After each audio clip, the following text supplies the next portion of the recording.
Welcome to all student. आज हम 11th business study का चैप्टर 15 करने जा रहे हैं। इस चैप्टर का आज हमारा फर्स्ट लेक्चर है। चैप्टर का नाम है postal and telecom services communication services, यानी कि डाक एवं टेलीकॉम सेवाएं, या इसको हम कह सकते हैं कि संदेश वाहन की सेवाएं क्या है, इसके बारे में हम इस चैप्टर में स्टडी करेंगे। तो देखो, संदेश वाहन के आधुनिक माध्यमों ने पूरे संसार को एक सांसारिक गांव के रूप में बदल दिया है। क्योंकि पहले के ज़माने में क्या होता था, कोई मैसेज देना होता था, उसके लिए किसी पर्सन को भेजना होता था। पर आज का ज़माना जो है पूरे वर्ल्ड को, एक जैसे गांव होता है उसमें कोई बात होती है वो जल्दी एक दूसरे परिवार तक, एक दूसरे बंदे तक पहुंच जाती है। सेम उसी तरह से आज जो एक वर्ल्ड है वो एक गांव के रूप में बदल गया एज ए संदेश वाहन कम्युनिकेशन के वे से। तो the modern modes of communication have converted the whole world into a global village। तो इस तरह से आज के जो आधुनिक जो साधन है कम्युनिकेशन के, उन्होंने पूरे संसार को एक गांव का रूप दे दिया है। तो देखो, आज का इस लेक्चर में हमारे जो टॉपिक है वो टॉपिक रहेंगे संदेश वाहन का अर्थ क्या है, संदेश वाहन के माध्यम कौन कौन सी हैं, और परंपरागत संदेश वाहन क्या है। इन सब के बारे में हम डिटेल से स्टडी करेंगे। तो देखो, कॉमर्स के अंदर क्या आता है, ये जब हम संदेश वाहन की जिक्र करते हैं तो क्योंकि हम कॉमर्स के आप स्टूडेंट हो तो आपको ये जानना जरूरी है कि जो कम्युनिकेशन है वो किसका पार्ट है। देखो, कॉमर्स के अंतर्गत दो टाइप के आते हैं, एक तो जिसको हम कहते हैं ट्रेड और दूसरी आती है एड्स टू ट्रेड, सहायक क्रियाएं। तो संदेश वाहन व्यापार की क्या है, मुख्य एक सहायक क्रिया है। जो कम्युनिकेशन है वो क्या है, इसके अंदर आता है एड्स टू ट्रेड, यानी कि एक व्यापार को करने में सहायकता पहुंचाता है, इस कारण से इसको सहायक क्रिया कहा गया है। इसके माध्यम से क्या होता है, वस्तुएं एवं सेवाओं के बारे में पूछताछ की जाती है, ऑर्डर दिए जाते हैं, कोई भी शिकायत या सुझाव होते हैं वो दिए जाते हैं, और इसी के द्वारा, कम्युनिकेशन के द्वारा ही कोई भी बिजनेस ट्रांजैक्शन होती है उसको फाइनल टच दिया जाता है। तो देखो, प्रत्येक व्यावसायिक संगठन एक मानव समूह के रूप में होता है। कोई भी व्यावसायिक संगठन हो एक मानव समूह के रूप में होता है, जिसकी स्थापना, जो भी व्यावसायिक संगठन होता है उसकी स्थापना कुछ उद्देश्यों को प्राप्त करने के लिए की जाती है, और इन उद्देश्यों को प्राप्त करने की संभावना विभिन्न मानवीय क्रियाओं का आपस में तालमेल जो होता है उसी के ऊपर डिपेंड करती है। संगठन में कार्य करने वाले व्यक्तियों का कार्य किसी अन्य व्यक्ति के कार्य के साथ जुड़ा रहता है। एक व्यक्ति का कार्य दूसरे व्यक्ति के कार्य के साथ जुड़ा रहता है, यानी कि सभी व्यक्तियों की जो एक्टिविटी होती है, जो क्रियाएं होती है, उनमें आपस में कोई न कोई रिलेशन होता है। तो देखो, व्यक्तियों की क्रियाओं में उचित संबंध स्थापित किए जाने के लिए किसकी जरूरत होती है, विचारों का आदान प्रदान करने की जरूरत होती है। और विचारों का आदान प्रदान किसके द्वारा संभव हो सकता है, केवल संदेश वाहन के द्वारा ही संभव हो सकता है। किसी विषय पर मात्र विचार कर लेना ही पर्याप्त नहीं होता, बल्कि उस विचार को सार्थक बनाना, यानी कि उस विचार को मूर्त रूप देने के लिए दूसरे लोगों के सामने उस विचार को कहना भी पड़ता है। और जब हम ऐसा करते हैं, जो भी विचार होते हैं दूसरों के सामने प्रकट करते हैं, तो वो क्या होती है, संदेश वाहन की जो प्रक्रिया होती है उसी को ही हम गति दे रही होती है। तो अन्य व्यक्तियों को अपनी बात कहना ही संदेशवान है, इसमें कोई दो राह नहीं है। तो अब हम डिटेल में स्टडी करेंगे मीनिंग ऑफ कम्युनिकेशन। कम्युनिकेशन होता क्या है। देखो, जो कम्युनिकेशन होता है, संदेशवान होता है, तथ्यों, विचारों, भावनाओं को, जो भी किसी व्यक्ति की, कोई भी उसके पास कोई फैक्ट्स हो, कोई आइडियाज हो, कोई फीलिंग हो, उसको वो एक व्यक्ति से दूसरे व्यक्ति तक हस्तांतरित करता है। वह समझाने की कला जो होती है वो क्या है, आपकी कम्युनिकेशन। यदि किसी व्यक्ति को हम अपनी बात कहें और उसे समझ में न आए तो संदेश वाहन की जो प्रोसेस है वो कंप्लीट नहीं मानी जाएगी। संदेश वाहन तभी कंप्लीट माना जाएगा जब आप कोई अपनी बात कहते हो और सामने वाला उस बात को सुन ले और समझ भी ले।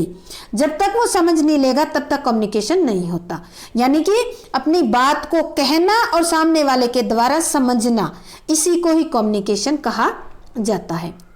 मोड्स ऑफ कम्युनिकेशन, कम्युनिकेशन के माध्यम कौन कौन से हैं। देखो, किसी भी प्रोसेस को पूरा करने के लिए इस बात पर विश्वास करना और सहमत होना आवश्यक नहीं है कि केवल समझ लेना ही पर्याप्त है।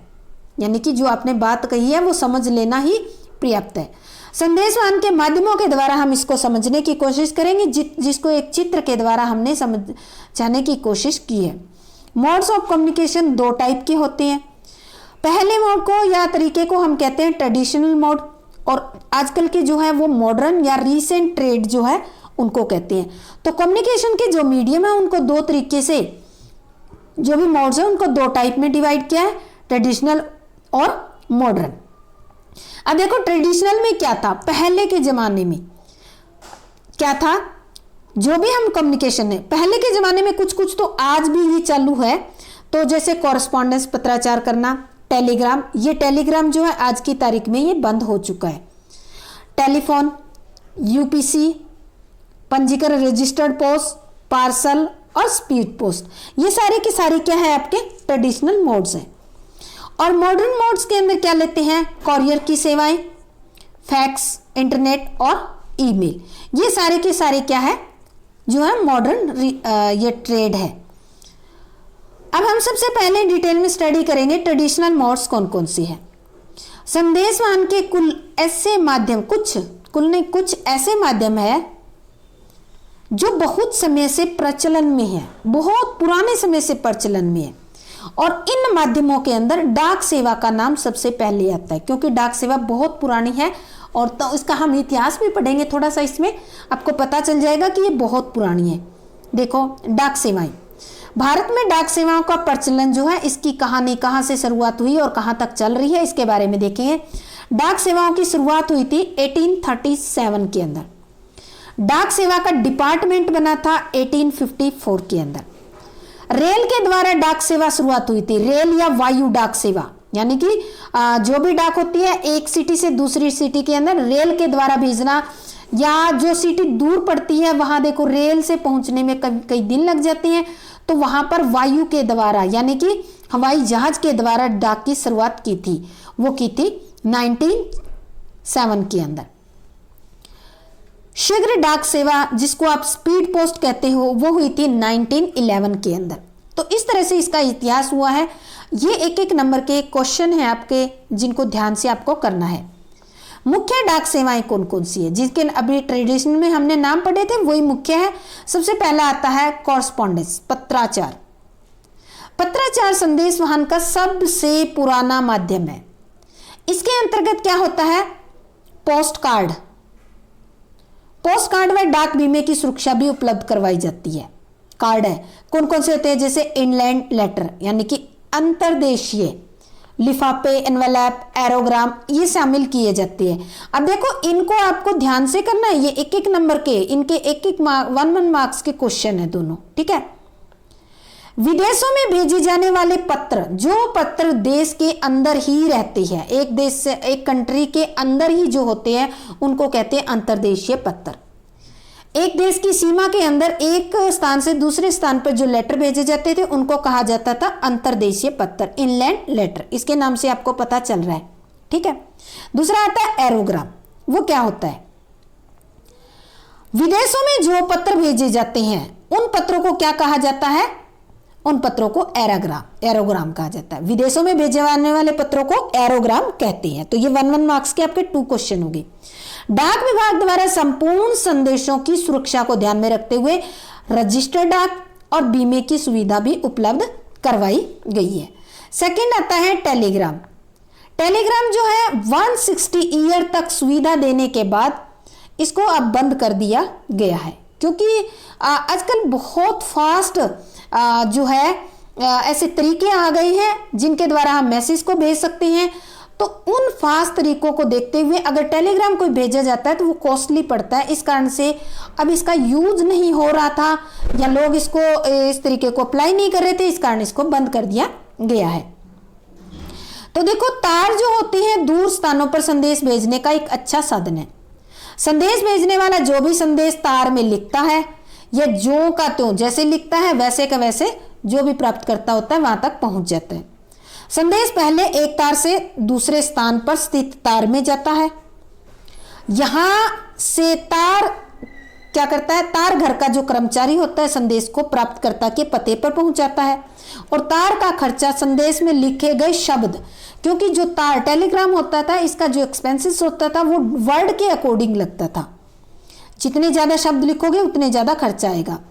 तो इसलिए ये ध्यान रखना चाहिए कि जो भी टेलीग्राम लिखा जाता था वो कम से कम शब्दों में लिखा जाता था। आज ये बंद हो गया है। और देखो टेलीग्राम जो है वो जो है एक स्थान से दूसरे स्थान में बहुत जल्दी पहुंच जाता था, पर आज के टाइम में जो मॉडर्न मोड्स जो है वो टेलीग्राम से ज़्यादा फास्ट है और उसके कंपैरिजन में कम कॉस्टली थे। इस कारण से टेलीग्राम को कोई यूज़ नहीं करता था, इस कारण से इसको क्या किया, बंद कर दिया गया है। थर्ड आता है ट्रेडिशन के अंदर जो आपके लैंडलाइन फ़ोन होते थे वो है ये। भारत में टेलीफोन सेवा डाक एवं तार विभाग द्वारा सन 1881 में शुरू की गई थी। ये एक ही शहर में टेलीफोन करने को, यानी कि ये जो टेलीफोन की सर्विस थी वो 81 में शुरू हुई थी। अगर आप एक ही शहर में टेलीफोन करते हो, एक ही शहर में अगर आप एक दूसरे के पास टेलीफोन करते हो तो उसको क्या कहा जाता है, लोकल कॉल। ये 1 मार्क्स के क्वेश्चन में राउंड कर रही हूं। एक शहर से दूसरे शहर में टेलीफोन करने को क्या कहा जाता है, ट्रंक कॉल कहा जाता है। एक सिटी से दूसरी सिटी के अंदर जो कॉल की जाती है उसको ट्रंक कॉल कहा जाता है। टंक कॉल नहीं, ट्रंक कॉल कहते हैं इसको। आजकल एसटीडी सब्सक्राइबर ट्रंक डायलिंग तथा आईएसडी इंटरनेशनल सब्सक्राइबर डायलिंग, इनकी फुल फॉर्म याद करनी आपको जरूरी है, ठीक है। ये सुविधाएं भी उपलब्ध है। इन सुविधाओं के उपलब्ध होने पर अब एसटीडी के माध्यम से दूसरे शहरों में और आईएसडी के माध्यम से दूसरे देशों में टेलीफोन पर बात कर सकती हैं। देश विदेश में अति शीघ्र संदेश भेजने के लिए टेलीफोन सबसे अच्छा माध्यम है। अगर आपको बहुत ही जल्दी मैसेज भेजना है तो आप टेलीफोन के द्वारा भेज सकते हो। ये सर्विसेज आज भी चालू है आपके सामने। आज टेलीफोन जो सेवा आजकल जो है, टेलीफोन सेवा विदेश संचार निगम लिमिटेड बीएसएनएल जिसको कहते हैं और भारत संचार निगम लिमिटेड, इनकी फुल फॉर्म याद कर लेना, बीएसएनएल के द्वारा प्रदान की जा रही है। आजकल प्राइवेट कंपनियां बहुत सारी आ रही है इसके सामने, जैसे कि जियो भी आपको प्रदान कर रही है, एयरटेल, आइडिया वगैरह इस तरह की। ये गवर्नमेंट कंपनी थी जो स्टार्टिंग में जिन्होंने सर्विस प्रोवाइड करनी शुरू की थी। अधिकतर व्यावसायिक संदेश टेलीफोन पर ही भेजे जाते थे। थर्ड आता है यूपीसी। यूपीसी का पूरा नाम क्या है, अंडर पोस्टल सर्टिफिकेट। ये ध्यान से करना, यूपीसी का पूरा नाम है अंडर पोस्टल सर्टिफिकेट। इसका अभिप्राय उस डाक प्रमाण पत्र से है जो डाकखाने द्वारा पत्र को डाक में डालने के प्रूफ के रूप में जारी किया जाता है। आप जो डाकखाने में डालकर आ रहे हो उसके लिए कोई प्रूफ है तो उस प्रूफ को कहा जाता है अंडर पोस्टल सर्टिफिकेट। जब हम सामान्य डाक, ऑर्डिनरी डाक में डालने जाते हैं तो यानी कि डाकखाने से आपको कोई रसीद नहीं मिलेगी। यानी कि आपने कोई लेटर लिखा और लेटर बॉक्स में डाल दिया तो आपको कोई भी इस तरह का सर्टिफिकेट नहीं मिलेगा, यूपीसी नहीं मिलेगा। अगर नहीं मिलेगा तो ऐसे डाक को हम क्या कहेंगे, ऑर्डिनरी डाक कहेंगे। लेकिन अगर भेजने वाला ये चाहता है कि उसे इस बात का प्रमाण मिले कि उसने डाक भेज दी है, पक्का प्रमाण मिले, तो उसे रसीद दी जाती है। और उसने वास्तव में पत्र डाक में डाला है तो वह निर्धारित फीस देकर क्या करता है, डाकखाने से ये यूपीसी ले लेता है। जब आप ऐसा करते हो, यूपीसी लेते हो, तो इसके लिए फीस देनी पड़ती है। फीस देने के बाद डाकखाने का कर्मचारी आपको आपका लेटर जो है वो उस जो लेटर बॉक्स है उसमें डाल देगा और उसकी कंफर्मेशन के लिए आपको एक सर्टिफिकेट दे देगा जिसको अंडर पोस्टल सर्टिफिकेट कहा जाता है।